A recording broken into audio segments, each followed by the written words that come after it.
Minecraft's Chase the Skies update just released with a ton of amazing new features, and I'm about to show you every single one of them. So let's get right into the video. The first new feature is the vibrant visuals. Now this feature is currently only available for Bedrock, but it will be coming to Java shortly. As you can see, it makes the game look awesome. It's like having a shader pack installed, but in vanilla Minecraft. We can see the sun there, there's lights, there's shadows. You can see even the torches and redstone torches look a lot different too. So there really is a lot of cool stuff when it comes to vibrant visuals.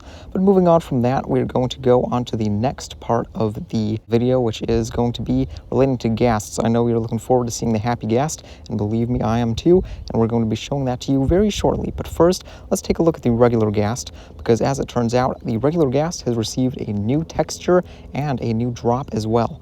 Now this drop specifically only relates to when you're getting the return to sender achievement. You have to fire the fireball back at the ghast, and when you do so, you will be able to receive a music disc.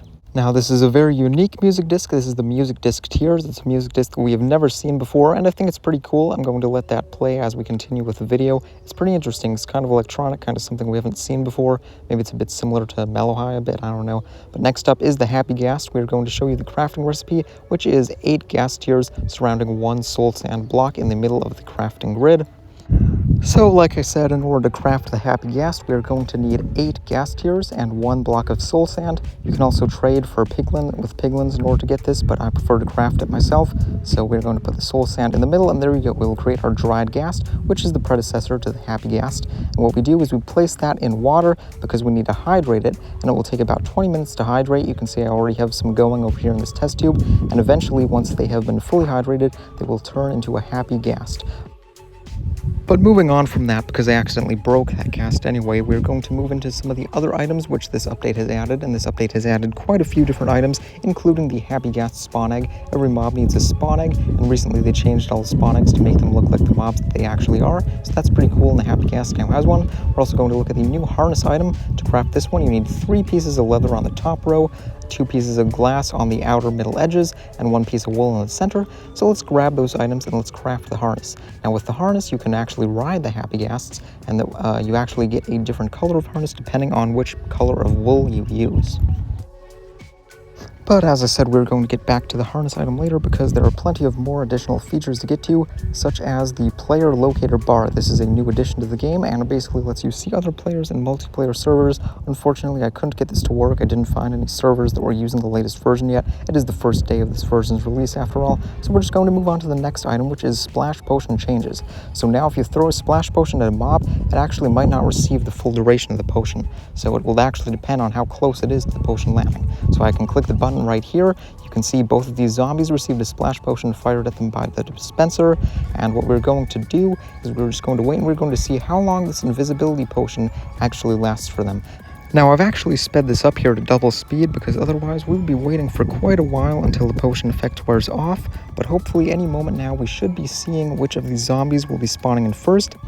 Well, not necessarily spawning, but becoming visible again. But anyway, I think it will be on the one on the right, and yes, there it is. And it actually looks quite interesting with the vibrant visuals enabled. But let's see, the one on the left should come into view any moment now.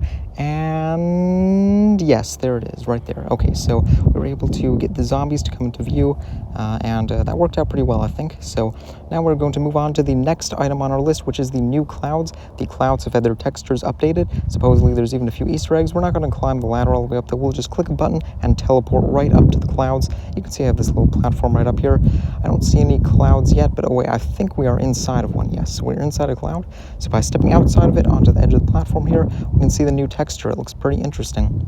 Now, supposedly there is also an Easter egg in the cloud texture. Apparently you can find a creeper face somewhere. I don't know if you can see that on video. I certainly can't see it in game. I think I have the cloud resolution set to too low because as part of the vibrant visuals, you can set how high you want your clouds to be. Do you want them to be ultra realistic, or you just want them to be low quality? I had to set everything pretty low in order to get a good frame rate for this video because I do want you guys to have the best video experience possible.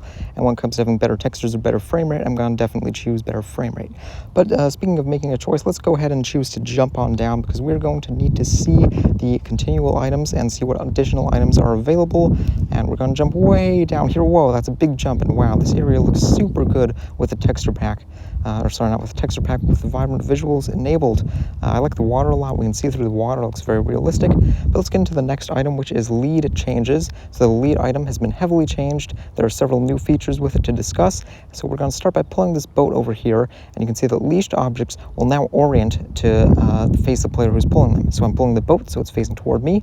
You can also pull leashed items from farther away, so up to 12 blocks. I think previously it was 8. And you can also leash 2 items together. So I just put 2 boats together there, and you can also see you're supposedly able to pull boats with leashes onto the land. I haven't been able to get that to work yet though, but maybe it's just because I have them tied together and you can only do it with 1 boat at once. But I don't know. I guess we'll just have to see how that is, or you can try that for yourself. But anyway, the lead recipe has also changed to craft a lead. You no longer need a slime ball. Instead, you replace that slime ball with a 5th piece of string. So you can see 4 string in the top left corner and 1 string in the bottom right corner. And if we place all of those items into our crafting grid, we will be able to craft 2 leads at once, no slime ball needed.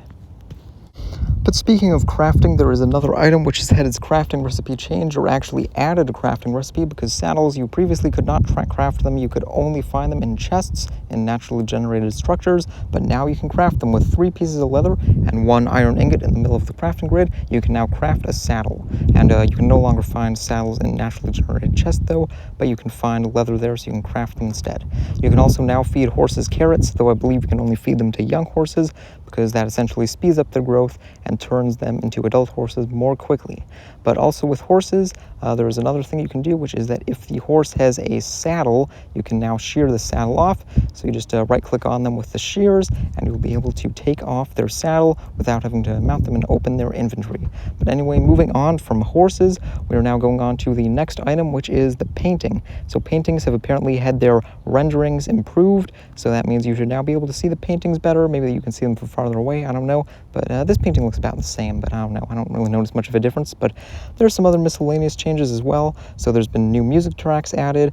Beacon beams can be seen from farther away. There's a new command on Java. The mushroom spawn egg texture has been changed.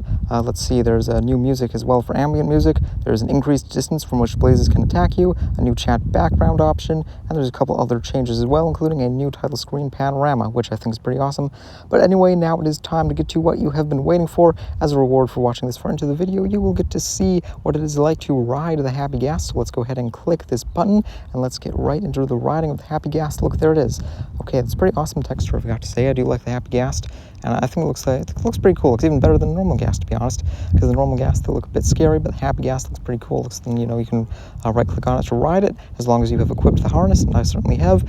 And there I am, I'm riding the Happy Ghast. So I'm just pushing the thumbstick forward, and I'm able to control the Ghast. I'm able to make it go up by pointing my pointer or my crosshair up into the air, and it actually controls pretty well. It controls how you might think a Ghast should fly.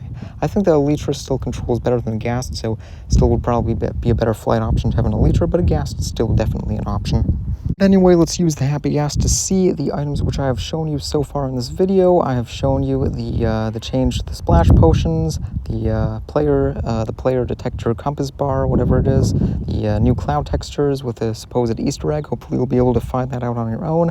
I might be able to find that out myself if I'm not recording. The frame rate should be okay. And then let's see, we also have, of course, the ability to jump on top of the Ghast, and I actually like that you can walk on top of the Happy Ghast. I think that's one of the nicer elements.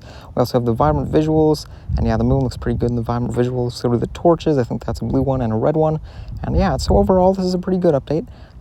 It's probably one of the better updates that we've had in the past year or so. Most of these updates have been a bit small, mainly focusing on changes to crafting. I know that the lodestone got a crafting change as well.